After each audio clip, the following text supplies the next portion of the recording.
Come on, Snake.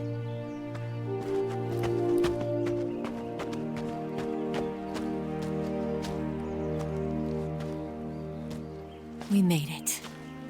We made it. Over there.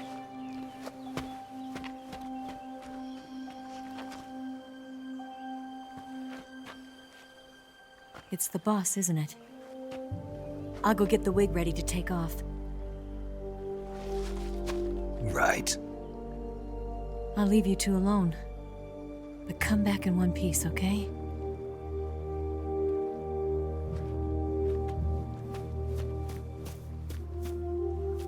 Promise me!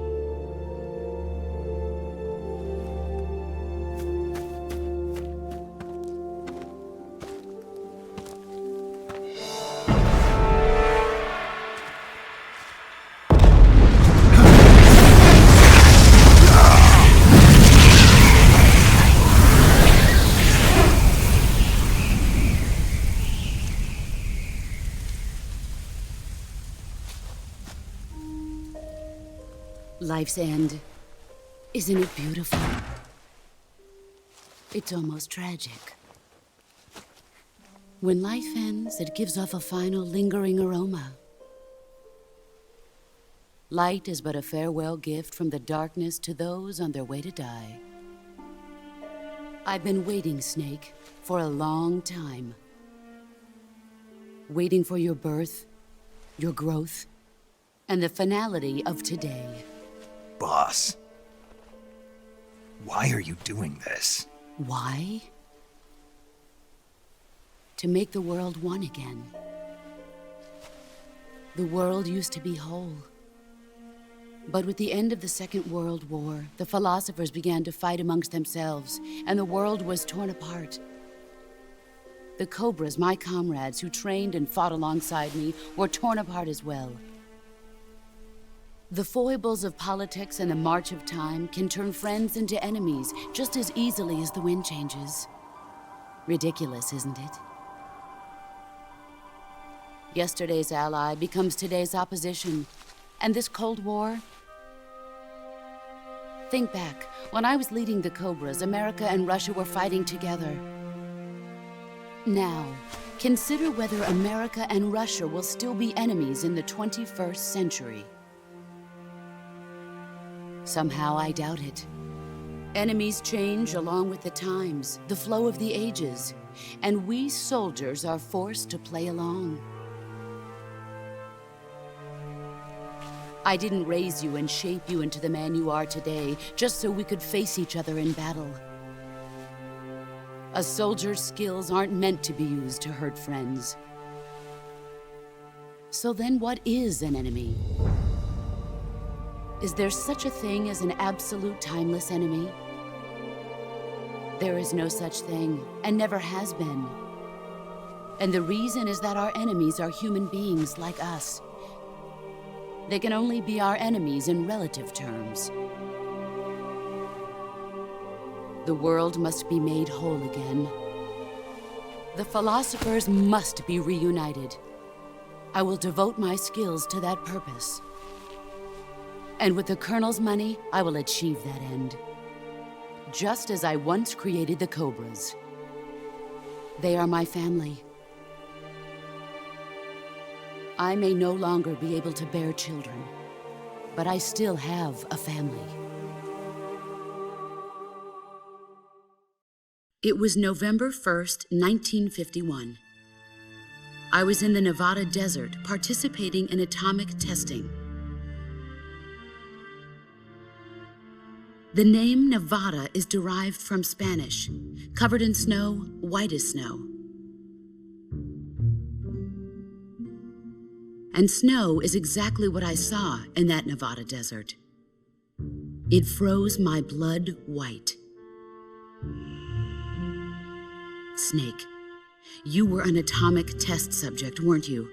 On Bikini Atoll. That's part of the reason I was drawn to you. You and I are alike. We're both slowly being eaten away by the karma of others. we'll never have the chance to die peacefully of old age. We have no tomorrow. But we can still have hope for the future. In 1960, I saw a vision of the ideal future from space. 3 years earlier, the Soviet Union had succeeded in launching Sputnik, the first man-made satellite in history, into orbit. This came as a huge shock to the United States. In response, America threw everything it had into its own manned spaceflight project, the Mercury program. Even as the Soviets seemed poised to send their first man into space, America was still experimenting with chimpanzees and rockets. The government wanted human data,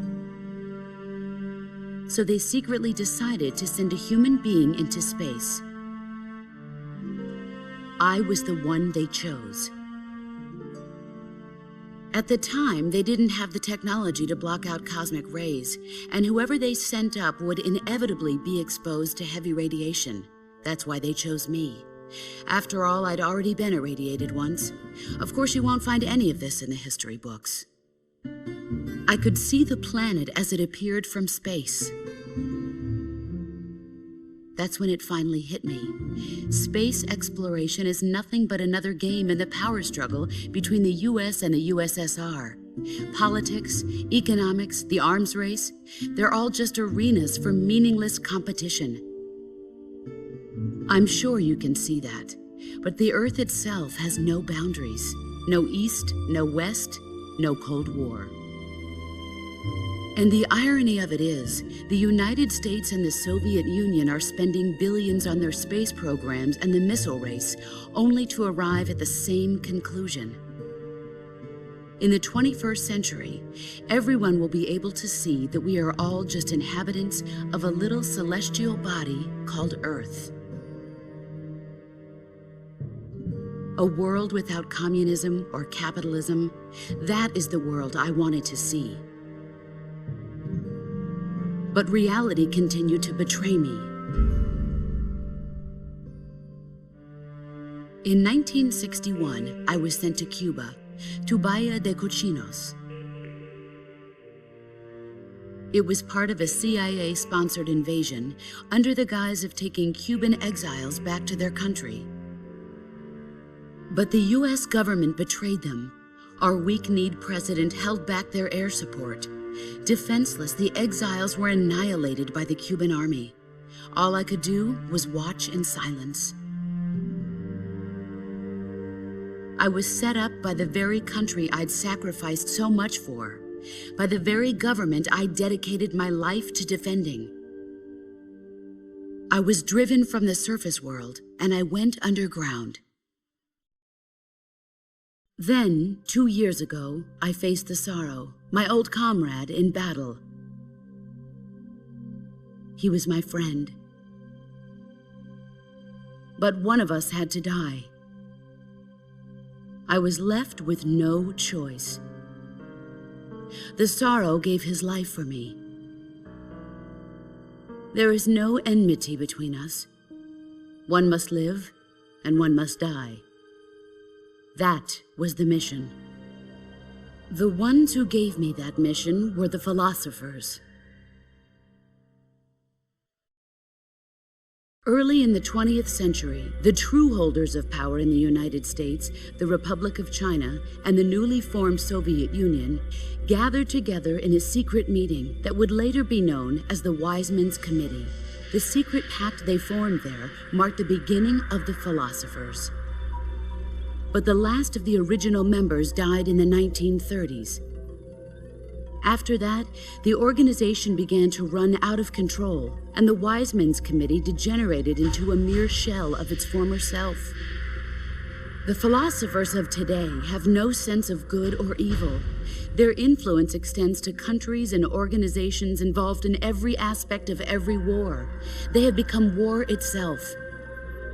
That's how they operate. The sacrifices of war cause a shift in the times. This shift leads to renewed conflict, and in turn triggers the next war. Like a nuclear chain reaction, each conflict sparks countless others, forming an endless spiral that will continue on for eternity. Do you understand what I'm saying, Snake? By consuming me and you, the philosophers intend to keep that cycle going forever. It was my father who explained all of this to me. He was one of them. You see, I am the last remaining child of the philosophers. But after he revealed the truth, my father was killed by that same shapeless, formless organization. And my father isn't the only thing the philosophers have taken from me. In June of 1944, the Cobras and I took part in the landing at Normandy. We'd been given a top-secret mission to locate and destroy enemy V-2 rocket installations. I was pregnant at the time. The sorrow was the father. I gave birth on the field of battle. A beautiful baby boy. But my child was snatched away from me by the philosophers.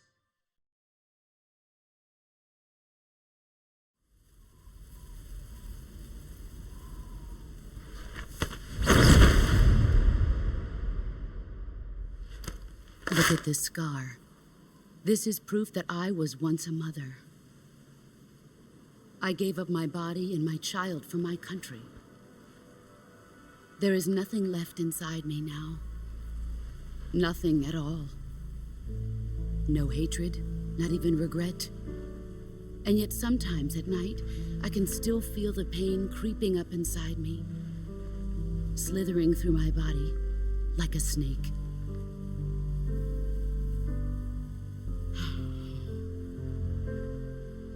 I've never talked this much about myself before. Thanks. Thanks for listening to me.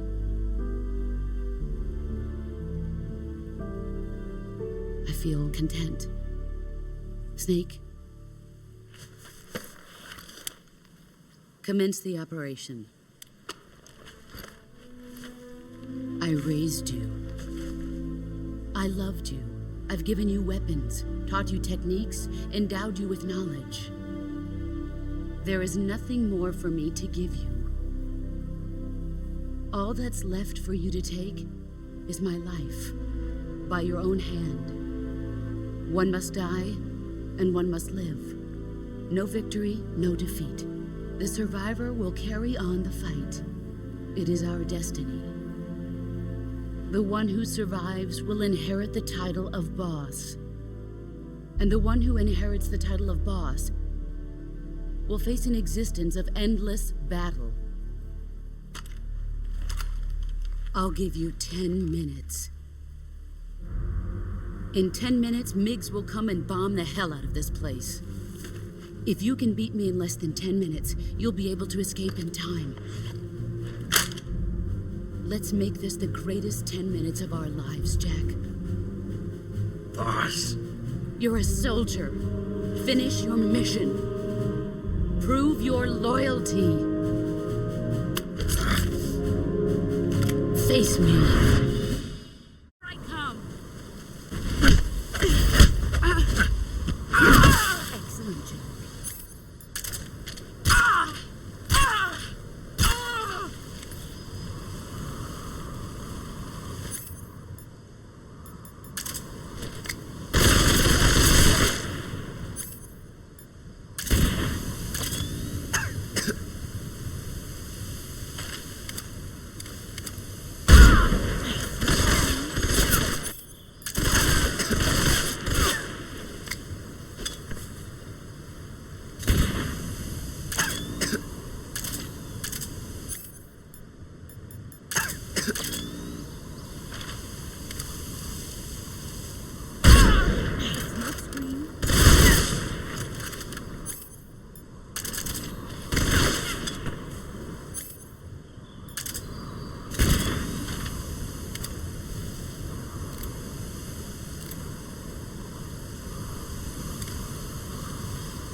Take this.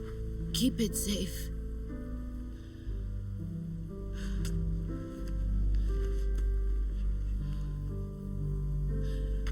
It's our only hope.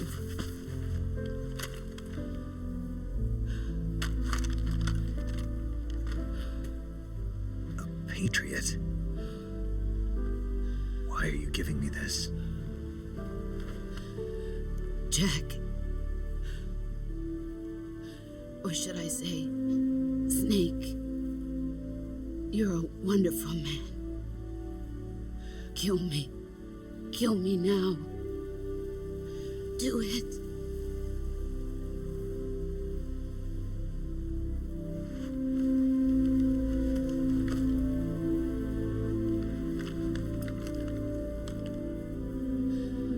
There's only room for one boss and one snake.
Ready to go, Snake?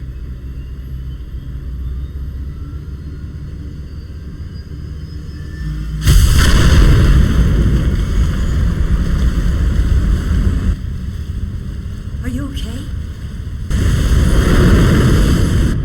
Snake? Yeah.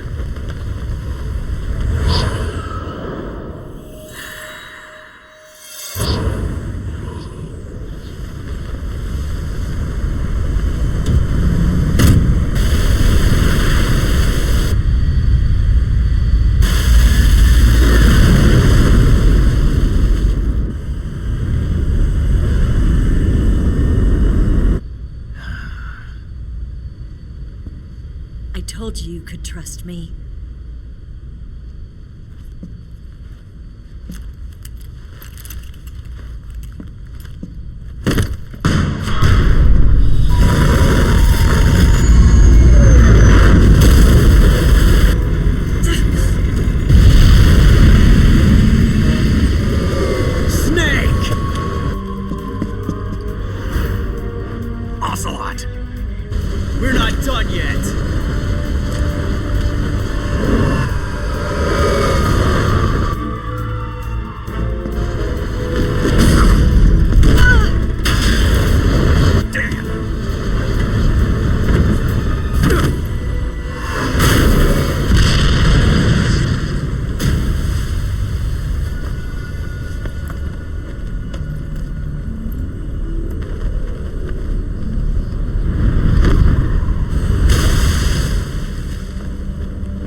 Snake, try to remember some of the basics of CQC.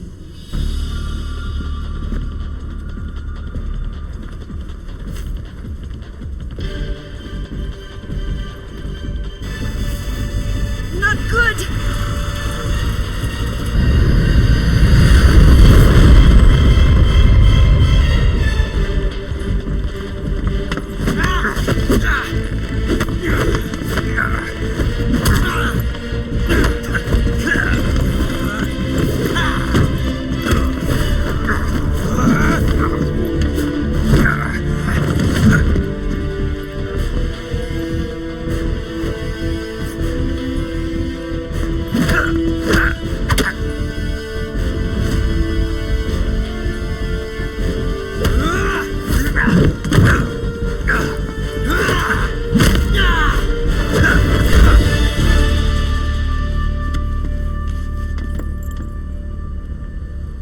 I picked up a few new moves.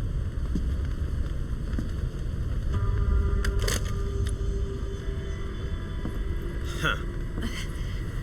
It doesn't feel right to shoot an unarmed man. But I'll get over it. Eva!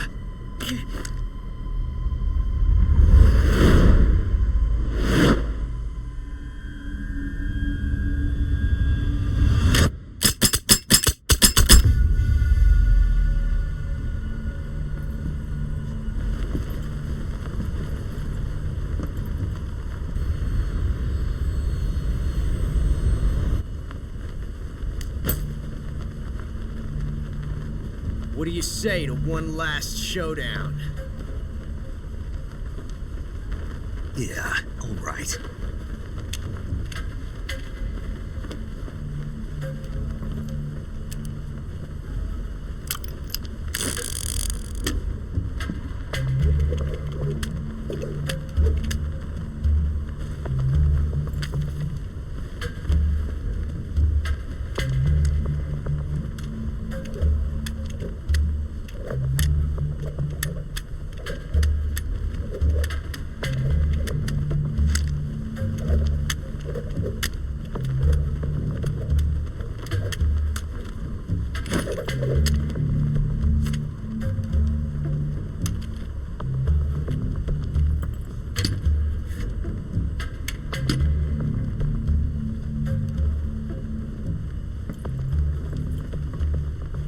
What's your name? Snake. No, not that name. You're not a snake, and I'm not an Ocelot. We're men with names. My name is Adamska. What's yours? John. Very well, John. Plain name, but I won't forget it.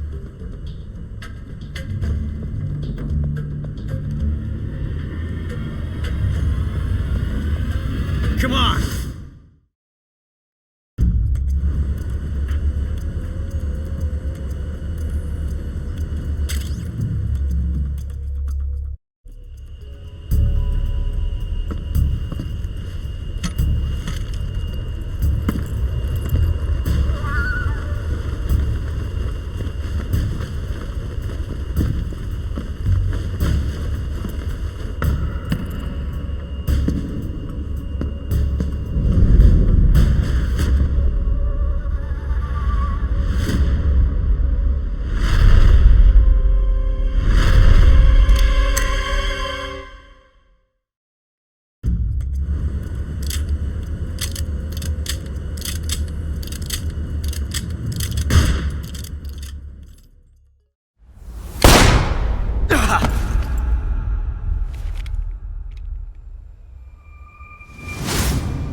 It's a blank.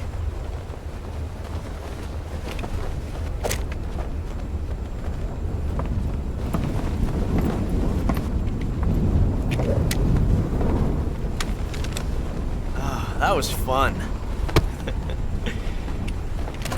Till we meet again. John.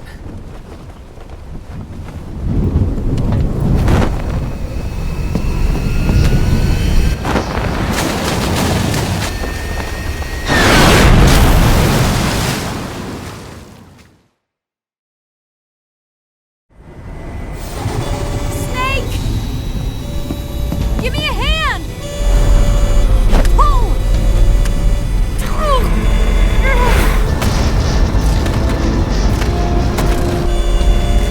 Come on, pull up!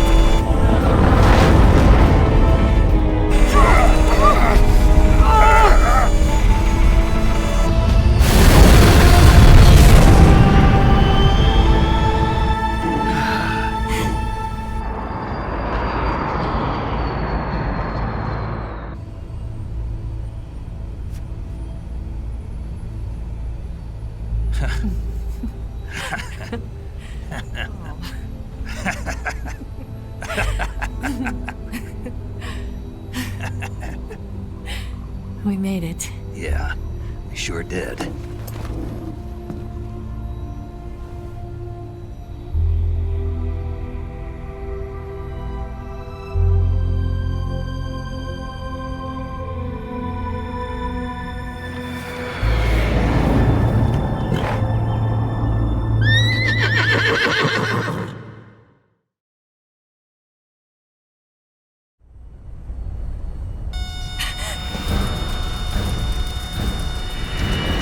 Oh no, Migs!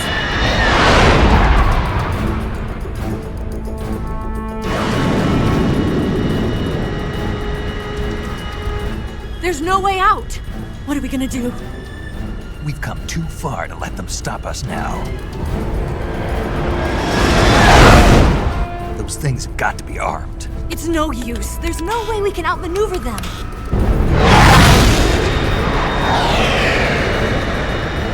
They're gonna shoot us down.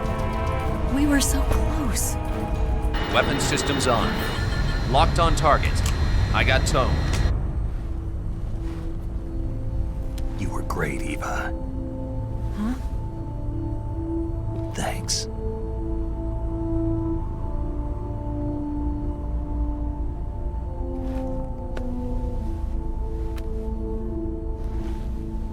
Oak 19, this is Control. Stand by for a direct order from the chairman. Oak 19, return to base immediately. Do you read me? This is a direct order from Comrade Khrushchev. Return to base immediately. Oak 19, do you copy? Understood. Aborting mission. RTB. Look! The MiGs, they're turning back! Woo!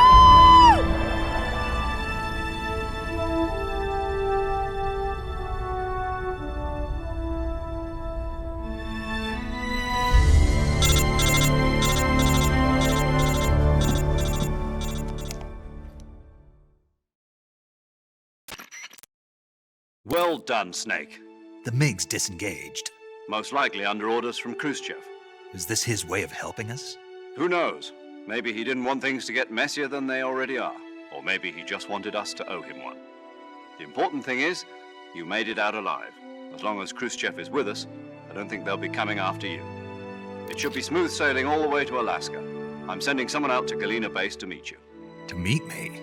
The DCI and the President himself are waiting at Langley. Don't keep them waiting.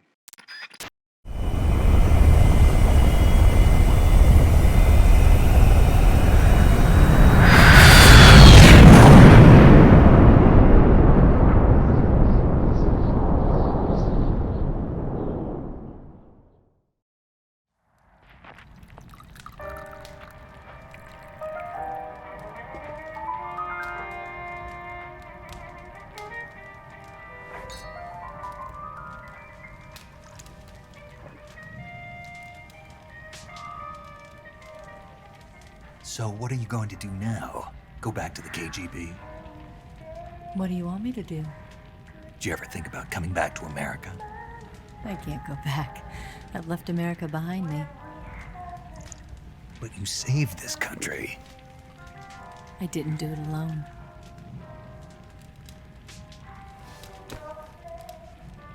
And I still owe you a dinner.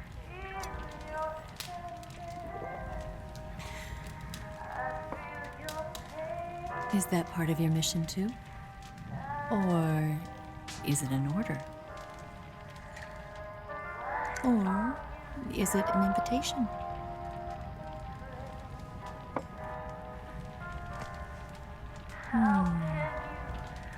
Or a proposal? I don't take orders from anyone now.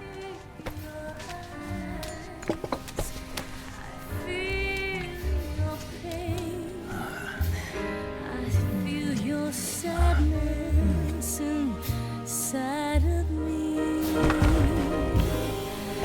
Open your heart and smile for me. You're not the only one afraid to fall in love. Dance with me again and wipe this away.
Scholars tell us that the first spy in history was the snake in the book of Genesis. In that story, it was Eve who was tempted by the snake in the Garden of Eden. But this time around, it was I who tempted the snake and got away with the forbidden fruit of knowledge. Forgive me, snake.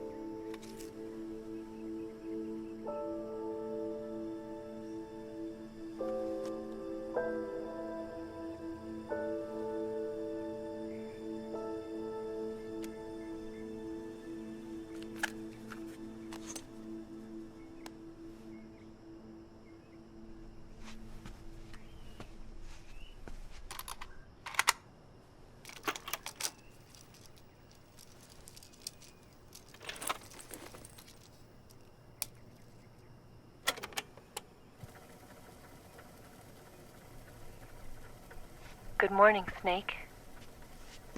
I hope you slept well. First of all, I have to apologize. I wasn't sent by Khrushchev. I'm not a KGB spy, and I never worked for the NSA. I'm an agent of the People's Republic of China for the General HQ 2nd Department of the People's Liberation Army. It was all a lie. I tricked you. And I'm sorry.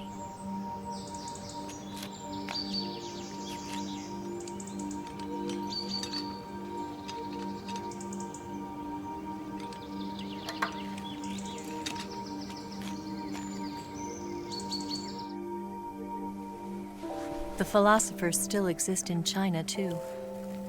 You see, my mission was to find out where Volgin was hiding the philosopher's legacy and steal it. So I infiltrated his base as a KGB spy. The two NSA codebreakers who defected in 1960 were actually both men. The real Adam never showed up at the meeting place, saving me the trouble of having to eliminate him. I sneaked in by pretending I was Eva. And you and Sokolov and Volgin, you all believed me. The philosopher's legacy was originally held in common between the US, Soviet Union, and China. We couldn't let the Russians and the Americans take it all for themselves. The Chinese government had its eye on the legacy, too. I got the film containing the legacy. And also the nuclear missile launch data from the Shagohod. 5 years ago, the Soviet Union stopped supplying us with nuclear weapons technology. Since then, China's Liaodong easing, hydrogen bomb, and space rocket projects have fallen behind. But with this data, our country will be able to develop its own nukes. We'll create a deterrent force to rival those of the US and Soviet Union. Everything has gone according to plan, thanks to your help. I too am one of the philosophers. I'm an agent of the philosophers, a graduate of one of their charm schools. I was raised in a joint US-Soviet-Chinese facility to become a sleeper agent. This was before the war. Back then, they were collecting children from all over the world. As a result, I'm indistinguishable from a native-born American. So it didn't surprise me when you and Volgan couldn't tell the difference.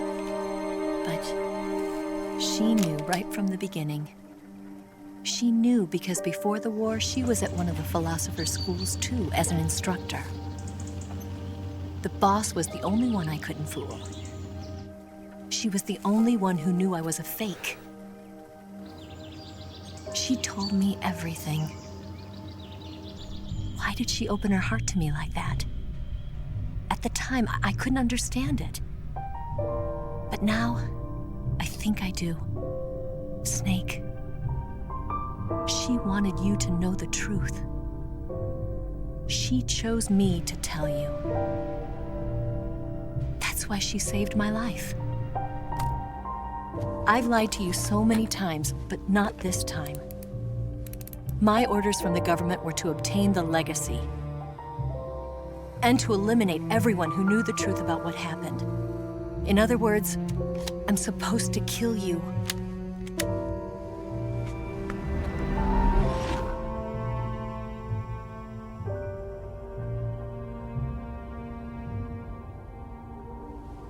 But I can't do it. Not because we loved each other. And not because you saved my life. But because I made a promise to the boss. And I intend to keep it. I just wanted you to know. And you have to live.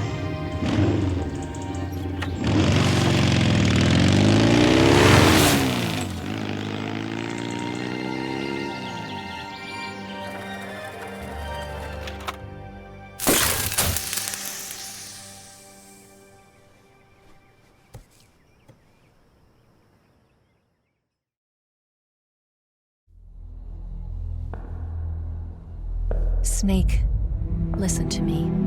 She didn't betray the United States. No, far from it.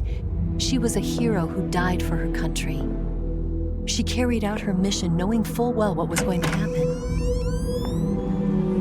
Self-sacrifice. Because that was her duty.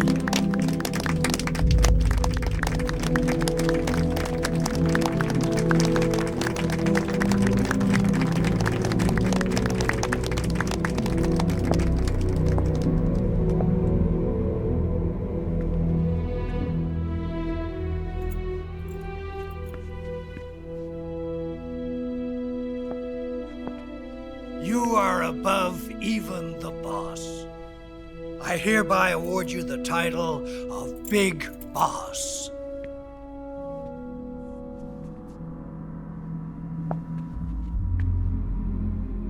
You are a true patriot.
us. A man who combines the qualities of a soldier and an agent. The boss's defection was a ruse set up by the US government. It was all a big drama staged by Washington so they could get their hands on the philosopher's legacy. And the boss was the star of the show. They planned it so that they could get the legacy that Colonel Volgin inherited and destroy the Shagohod at the same time. Only a legendary hero like the boss could have earned Volgin's trust. Finding out where the philosopher's legacy was hidden was to be her greatest mission. Everything was going according to plan. But then something happened that no one could have predicted. Colonel Volgin fired an American-made nuclear warhead at Sokolov's research facility. Khrushchev demanded that the US government provide proof that it wasn't involved. They couldn't just abort the operation to steal the legacy. So the operation itself was greatly expanded and revised. The authorities in Washington knew that in order to prove its innocence, they'd have to get rid of the boss, and that one of their own would have to do the job. The public couldn't be allowed to find out about it, not ever. This, they concluded, would be the best way to keep the whole thing under wraps. The boss wouldn't be allowed to come back home alive, and she wouldn't be allowed to kill herself. Her life would be ended by her most beloved disciple. That was the way the government wanted it. That was the mission she was given, and she had no choice but to carry it out. Her death at your hands was a duty she had to fulfill. Out of duty, she turned her back on her own comrades. A lesser woman would have been crushed by such a burden. The taint of disgrace will follow her to her grave. Future generations will revile her. In America as a despicable traitor with no sense of honor. And in Russia as a monster who unleashed a nuclear catastrophe. She will go down in official history as a war criminal. And no one will ever understand her. That was her final mission. And like a true soldier, she saw it through to the end. But I think she wanted you, of all people, to know the truth. She wanted to live on in your memory. Not as a soldier, but as a woman. But she was forbidden to tell you herself. And that's why she told me. Snake, history will never know what she did. No one will ever learn the truth. Her story, her debriefing, will endure only in your heart.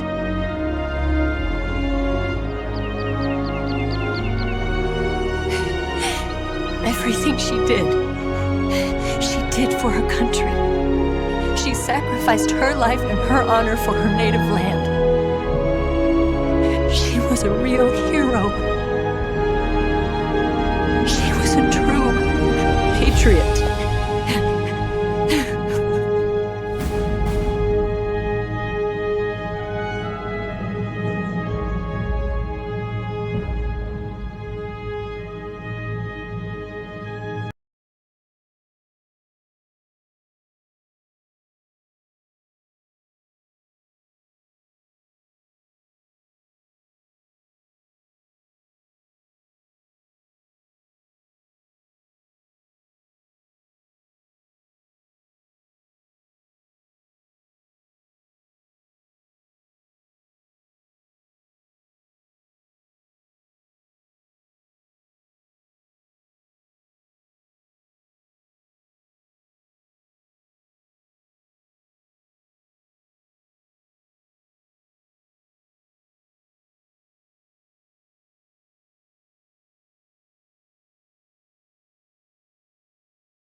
Yes, Grozny Grad and the Granin Research Facility have both been wiped out without a trace. I understand, sir, but they were necessary sacrifices. Yes, the CIA has taken care of the boss themselves. I believe the White House will be satisfied. Khrushchev is finished. Your time has finally arrived.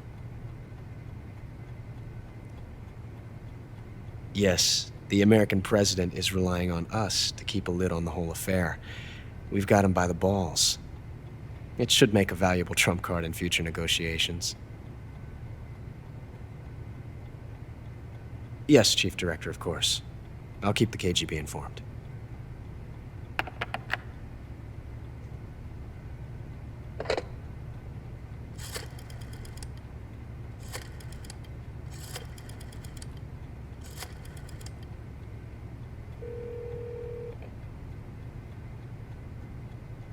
Yes, it's me. The boss has accomplished her mission. The philosopher's legacy is now safely with us, in America's hands. With this money, yes, the philosophers can finally be revived. The film we handed the Chinese was a fake. Peking must be in an uproar right about now. I'm afraid so. Only half the money has made it back to the United States.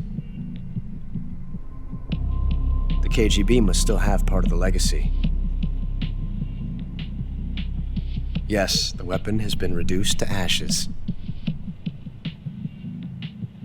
That's right.